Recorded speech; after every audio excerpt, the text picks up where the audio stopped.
Hi,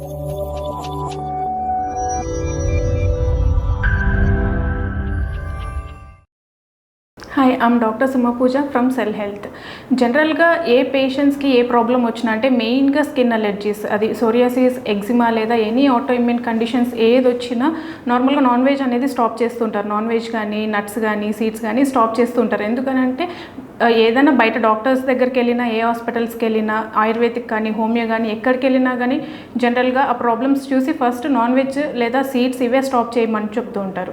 cell హెల్త్కి వచ్చిన patients అందరూ మొదటగా అడిగే క్వశ్చన్ ఏంటి అంటే, నాన్ వెజ్ తీసుకుంటూ ఒక స్కిన్ అలర్జీ ఎలా కంట్రోల్ అవుతుంది అని అడుగుతారు. నార్మల్గా గ్లూకోజ్ మెటబాలిజంకి, కీటోన్స్ మెటబాలిజంకి చాలా డిఫరెన్స్ ఉంటుంది. అంటే ఆ మెటబాలిజంలో జరిగే మెకానిజమ్స్ అవన్నీ కూడా చాలా డిఫరెంట్గా ఉంటుంది. నార్మల్గా గ్లూకోజ్ మెటబాలిజం అంటే ఇప్పుడు ఏదైనా కీటో డైట్ కానీ లేదంటే ఆయుర్వేదిక్ వెళ్ళినప్పుడు కొన్ని ఫుడ్స్ అనేవి రిస్ట్రిక్ట్ చేస్తారు. అంటే నాన్ వెజ్ కానీ, నట్స్ కానీ ఇలాంటివి రిస్ట్రిక్ట్ చేస్తారు. కానీ 30 to 40% కార్బ్స్ అనేది కంపల్సరీగా ఇస్తారు. అలా ఇవ్వడం వల్ల ఏమవుతుందంటే కొద్ది వరకు ప్రాబ్లం అనేది సప్రెస్ అవుతుంది కానీ కంప్లీట్గా క్యూర్ అవ్వదు.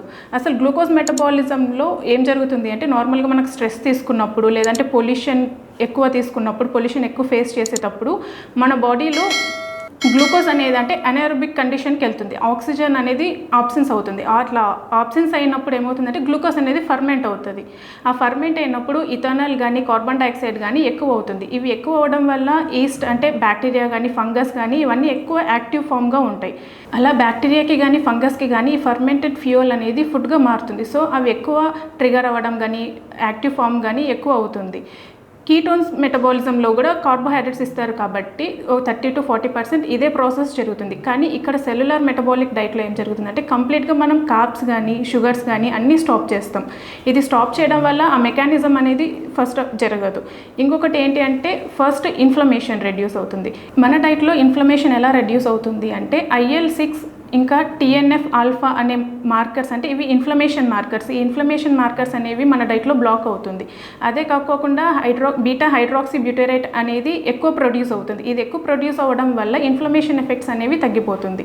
సెకండ్ ఏదంటే గట్ హెల్త్. నార్మల్గా ఏదైనా డైట్ చేసేటప్పుడు ఫస్ట్ మనం గట్ అనేదాన్ని క్లీన్ చేసుకోవాలి. గట్ క్లీన్ చేసుకోకుండా మనం ఏదైనా డైట్ ఫాలో అయినా పెద్దగా రిజల్ట్ రాదు. ఎందుకనంటే మనం ఏదైనా న్యూట్రిషన్స్ కానీ ఏదైనా తీసుకున్నప్పుడు విటమిన్స్ టాబ్లెట్స్ కానీ అలాంటివి పెద్దగా అబ్జర్వ్ అవ్వదు. అబ్జర్ప్షన్ అనేది సరిగా జరగకపోయినప్పుడు కూడా మనకి రిజల్ట్ అనేది కొద్దిగా స్లోగా ఉంటుంది.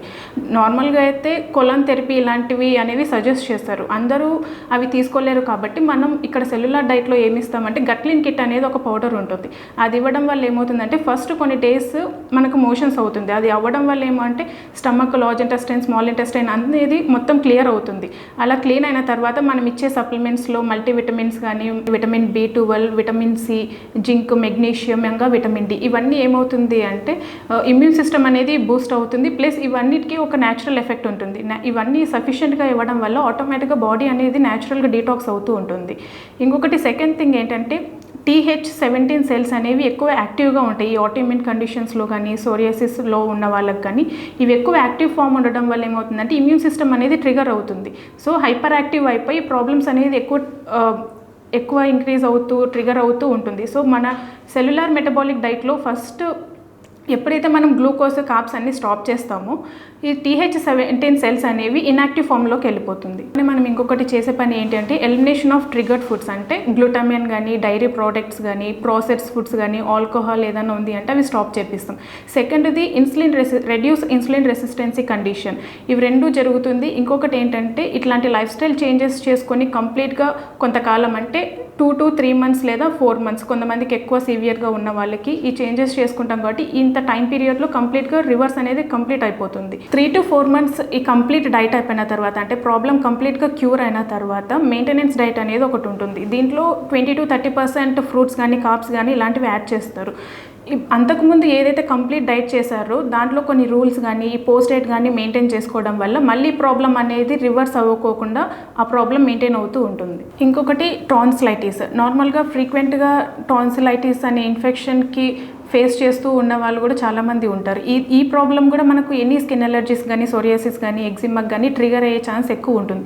ఎందుకనంటే మన బాడీలో ఎక్కువ ఇమ్యూన్ సిస్టమ్ అనేది యాక్టివ్గా ఉండేది టాన్సిల్స్ దగ్గరే. ఎందుకనంటే అక్కడ ఒక వాల్డైల్ లేయర్ అని ఉంటుంది. మనం తీసుకునే ఫుడ్ కానీ, వాటర్ కానీ, ఎయిర్ కానీ ఏదైతే ఉంటుందో చాలా బ్యాక్టీరియాస్, ఇన్ఫెక్టివ్ సెల్స్ అనేవి ట్రావెల్ అవుతూ ఉంటాయి. సో ఆ వాల్డైల్ లేయర్ దగ్గర అవి ఫిల్టర్ అవుతాయి. ఆ ఫిల్టర్ అయిన బ్యాక్టీరియాస్ కానీ ఇన్ఫెక్షన్ సెల్స్ కానీ ఏవైతే ఉన్నాయో అవి మనం బయటకు పంపించేది ఎప్పుడూ చేయము, ఎందుకంటే జస్ట్ బ్రష్ చేస్తాము వదిలేస్తాము అంతే. కానీ అవి బయటికి అవి అలానే స్టోర్ అయ్యి కొంతకాలం ఉండడం వల్ల కూడా మనకు ఆల్రెడీ స్కిన్ ప్రాబ్లం ఉన్న వాళ్ళకి అది ఇంకా ఎక్కువ ట్రిగర్ అయ్యే ఛాన్సెస్ ఎక్కువ ఉంటుంది. లేదా ఒక 8-9 ఇయర్స్కి ఫ్రీక్వెంట్గా ఈ ప్రాబ్లం వస్తూ ఉంది అంటే కూడా సోరియాసిస్ వచ్చే ఛాన్సెస్ చాలా ఉంటుంది. కోకోనట్ ఆయిల్ పుల్లింగ్ కానీ లేదంటే సాల్ట్ హాట్ వాటర్తో గార్గిలింగ్ చేసుకోవడం కానీ బాగా యూజ్ అవుతుంది. ఎలా అంటే కోకోనట్ ఆయిల్లో ఉండే యాసిడ్స్ అనేవి ఆ ఇన్ఫెక్టివ్ సెల్స్ అనేటిని కిల్ చేస్తుంది. మళ్ళీ మీ అందరికీ యూస్ఫుల్ అయ్యే ఇన్ఫర్మేషన్తో మీ ముందుకు ఒక వీడియో తీసుకొని వస్తాను. Thank you.